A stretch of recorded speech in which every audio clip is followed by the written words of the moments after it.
वीएनआई के दर्शकों को मेरा आदाब। जस्टिस आर बानूमती 34 साल की सर्विस के बाद सुप्रीम कोर्ट से रिटायर हो गई हैं। 17 जुलाई को उनके कामकाज का आखिरी दिन था। उसके बाद उन्होंने एक फेयरवेल स्पीच दी और उसमें जो बातें उन्होंने कही, 2 बातें उन्होंने कही हैं, वो बड़े काम की हैं, सुनने की हैं। यहाँ मैं पहले बता दूं कि जस्टिस आर बानूमती डिस्ट्रिक्ट जज रही हैं तमिलनाडु में, तमिलनाडु की मुख्तलिफ डिस्ट्रिक्ट कोर्ट्स में 15 साल। फिर वो हाई कोर्ट में आई और हाई कोर्ट में 11 साल रही, जिसमें झारखंड की चीफ जस्टिस भी रही। उसके बाद वो सुप्रीम कोर्ट में आ गई 2014 में और 6 बरस तक वो सुप्रीम कोर्ट में रही और आखिरकार वो रिटायर हो गई। वो एक वाहिद खातून हैं जो डिस्ट्रिक्ट जज से सुप्रीम कोर्ट तक पहुँचे। आइए अब देखते हैं उन्होंने क्या कहा अपनी फेयरवेल स्पीच में। बहुत छोटी छोटी चीज़ें आज बयान करनी है, बहुत ज़्यादा तबसरा नहीं करना है चूँकि कोर्ट का मामला है। उन्होंने बताया कि जब वो 2 साल की थी तो उनके बाप एक बस हादसे में उनका इंतकाल हो गया था। उसके बाद कंपनसेशन के लिए उनकी माँ ने रिट फाइल की और वो, उनकी बहन और उनकी माँ अदालतों के चक्कर लगाते लगाते थक गई। उनका कहना यह है कि आखिरी दिन तक हमें मुआवजा नहीं मिला। यानी कमाल की बात यह है कि आर बानूमती 34 साल की सर्विस के बाद सुप्रीम कोर्ट की जस्टिस रहने के बाद रिटायर हो गई और उनके वालिद साहब के इंतकाल का उनको मुआवजा नहीं मिला। ये है हमारे मुल्क की न्याय व्यवस्था। दूसरी बात आर बानूमती ने ये कही कि 34 बरस की जुडिशल सर्विस के दौरान मुझे रुकावटों के पहाड़ झेलने पड़े और उन्होंने ये भी कहा कि फॉर नो रीज़न, यानी उसकी कोई वजह नहीं थी कि मेरे सामने रुकावटों के बहुत से पहाड़ आए जुडिशल सर्विस के दौरान। अब इसको उन्होंने इलेबरेट नहीं किया है, लेकिन 2-3 मिसालें हम आज आपको पेश करेंगे जिससे अंदाज़ा हो सकता है कि जस्टिस आर बानूमती को भी किस तरह की रुकावटें और किस तरह के मसाइल उन्हें पेश आए होंगे, बावजूद इसके कि वो 15 साल डिस्ट्रिक्ट जज रहीं, 11 साल हाई कोर्ट की जज रहीं और फिर 6 साल सुप्रीम कोर्ट की जस्टिस रहीं। बहुत बड़े बड़े फैसलों में वो शामिल रहीं। 13 दिसंबर 2019 को तमिलनाडु के 8 डिस्ट्रिक्ट जजों ने सुप्रीम कोर्ट में शिकायत की और उन्होंने कहा कि हाई कोर्ट कॉलेजियम, जो मद्रास हाई कोर्ट का जो कॉलेजियम है, वो उनके साथ नाइंसाफ़ी कर रहा है और 2017 से जूनियर्स को तरक्की दी जा रही है, उनको नहीं दी जा रही है। तो ये एक मैंने आपको मिसाल बता दी। इसी तरह से 6 मई 2020 को सुप्रीम कोर्ट के जस्टिस थे दीपक गुप्ता, वो रिटायर हुए। उन्होंने फेयरवेल स्पीच दी और उसमें उन्होंने 2-3 बातें बहुत ही अहम कही। उन्होंने ये कहा कि लीगल सिस्टम जो है हमारा, वो अमीरों की मदद करता है, ताकतवरों के हक़ में काम करता है। दूसरी बात उन्होंने ये कही कि हम जजों को शुतुरमुर्ग की तरह रेत में सर देकर नहीं बैठ जाना चाहिए, बल्कि जो प्रॉब्लम्स हैं उनको आइडेंटिफाई करके उनको सॉल्व करना चाहिए। एक तीसरी बात उन्होंने कही कि हम कहते हैं, यानी जज साहब कह रहे हैं कि हम कहते हैं कि कंट्री को जुडिशरी में फेथ है, एतमाद है, लेकिन हम ये नहीं कह सकते कि जुडिशरी में कुछ नहीं हो रहा है, यानी कोई काम गलत नहीं हो रहा है। आपको याद होगा तमिलनाडु हाई कोर्ट में एक जस्टिस CS कर्णन थे। उन्होंने खुद कहा था कि वो दलित फैमिली से ताल्लुक़ रखते हैं। 2011 में उन्होंने एक प्रेस कॉन्फ्रेंस की और उन्होंने जजों पर बेइज्जती का इल्ज़ाम लगाया, यानी उनके जो साथी जज हैं उन्होंने इल्ज़ाम लगाया कि वो मेरी बेइज्जती करते हैं चूँकि मैं दलित फैमिली से हूँ। अच्छा, किस तरह की बेइज्जती करते हैं, 2 मिसालें आपको बस दूंगा, फिर आगे बढ़ेंगे। उन्होंने बताया कि एक जज की बेटी की शादी में उनके साथ जो दूसरे जज थे, जाहिर है कि वो आला ज़ात के जज होंगे, उन्होंने उनकी बेइज्जती इस तरह से की कि उनकी टांग पे पैर लगाया। इसी तरह उन्होंने बताया था कि मीटिंग के दौरान जो आमने सामने की जो राउंड टेबल मीटिंग होती है और आमने सामने जजेस बैठे होते हैं, उसमें उन्होंने बताया कि यानी बड़ी अजीब बात है ये कि टेबल के नीचे से पाँव करके जज मेरी टांग पे लगाते हैं। यानी वो, उनका कहना ये था कि मैं चूँकि दलित हूँ इसलिए मेरी बेइज्जती करते हैं। इसी तरह से उन्होंने और भी चीज़ें कही थी कि तकर्रुरी में, अपॉइंटमेंट में जो है नाइंसाफ़ी होती है, ख़ास तौर पर दलितों के साथ, यही उनका इशारा होगा। तो उसमें भी काफ़ी उन्होंने बदनामी कमाई। एक मीटिंग हो रही थी जजों की, कॉलेजियम की, जिसमें जजों को तकर्री देनी थी, तरक्की देनी थी।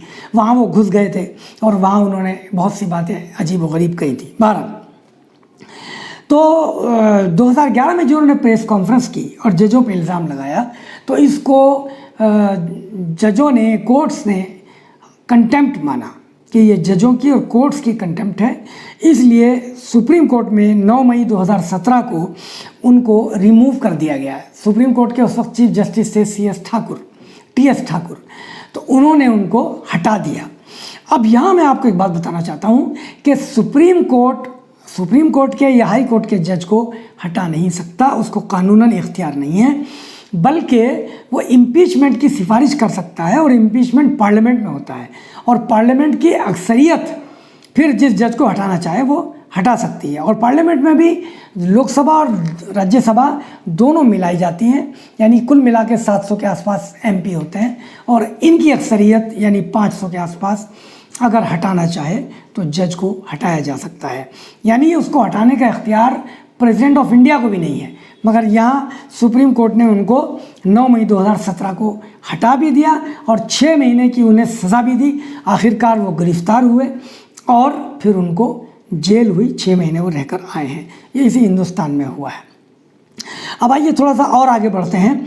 गुजरात एडवोकेट एसोसिएशन के सदर हैं यतिन ओझा।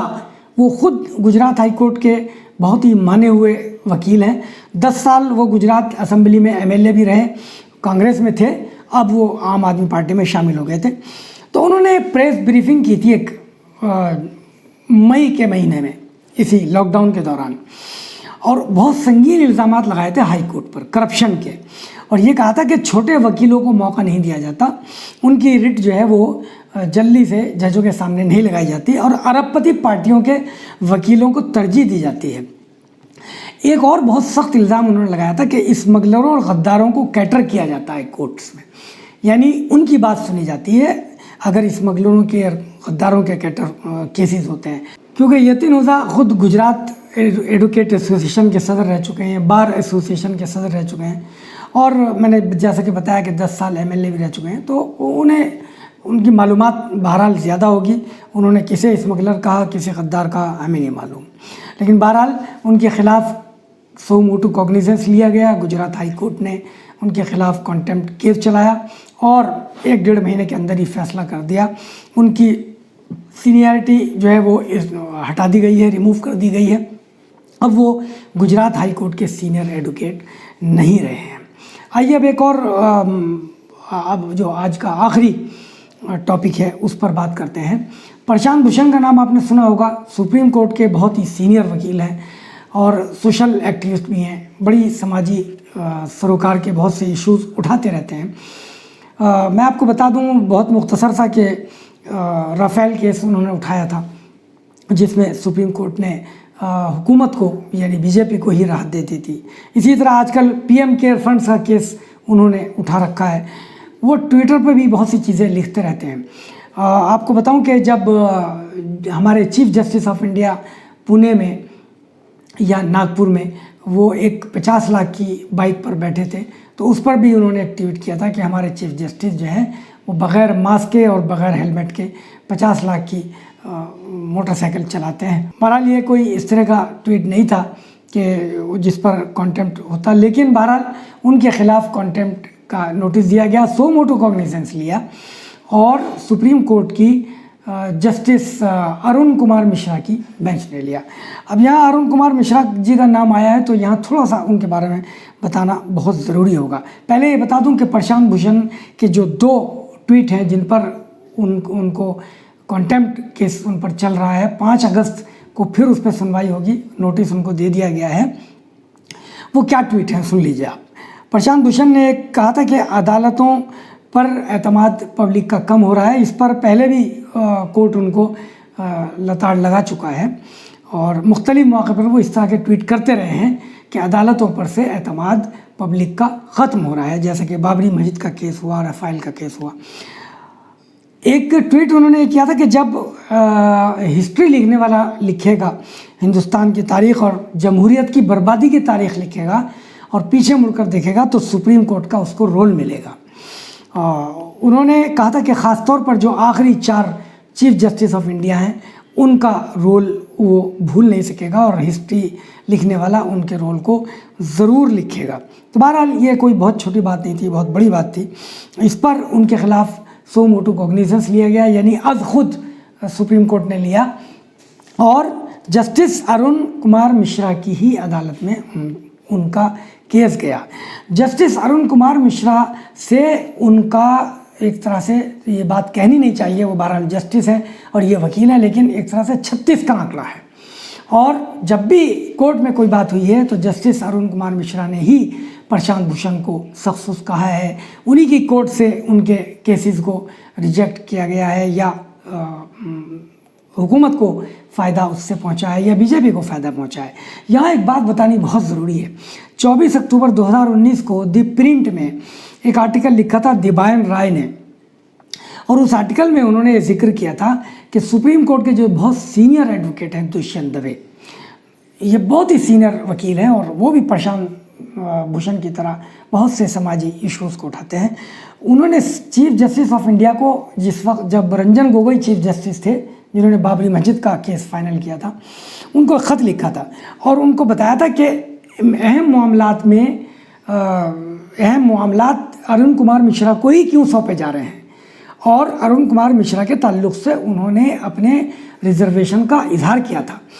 आपको बता दें हम कि जस्टिस लोया का केस, जो जस्टिस लोया को कत्ल कर दिया गया था या उनकी मौत हो गई थी, जिसमें अमित शाह का नाम आ रहा था जो हमारे होम मिनिस्टर हैं, उनका केस भी जस्टिस अरुण कुमार मिश्रा की कोर्ट में गया था और उन्होंने उस पर मामला ख़त्म कर दिया था। तो इस तरह के कई केसेस हो चुके थे। तो चीफ जस्टिस को ख़त लिखा प्रशांत भूषण ने कि इन्हीं को क्यों ऐसे केसेस दिए जा रहे हैं। और अरुण कुमार मिश्रा से अलावा, इनके जस्टिस अरुण कुमार मिश्रा के अलावा और बहुत सीनियर जजेस थे। दर्शन दुबे ने मुख्तलिफ टीवी चैनल्स को इंटरव्यू देते हुए एक बात भी कही थी जो द प्रिंट के दिबायन राय ने अपने आर्टिकल में लिखी है। उन्होंने बात कही थी कि हर शख्स जानता है कि जस्टिस अरुण कुमार मिश्रा के बीजेपी से और सियासतदानों से बहुत करीबी ताल्लुकात हैं। हमें इस पर अब कुछ नहीं कहना। आजकल जो कुछ हो रहा है राजस्थान के ताल्लुक से ख़ास तौर पर, उसकी सुनवाई भी जस्टिस अरुण कुमार मिश्रा ही कर रहे हैं। आदाब। आपको ये एपिसोड कैसा लगा हमें कमेंट करके ज़रूर बताएं और इंडिपेंडेंट, फियरलेस और ऑनेस्ट जर्नलिज्म को सपोर्ट करने के लिए हमारे चैनल VNI को सब्सक्राइब करें। और अगर आप वदूद साजिद के आर्टिकल्स को पढ़ना चाहते हैं तो आप उनके फेसबुक पेज को भी फॉलो कर सकते हैं।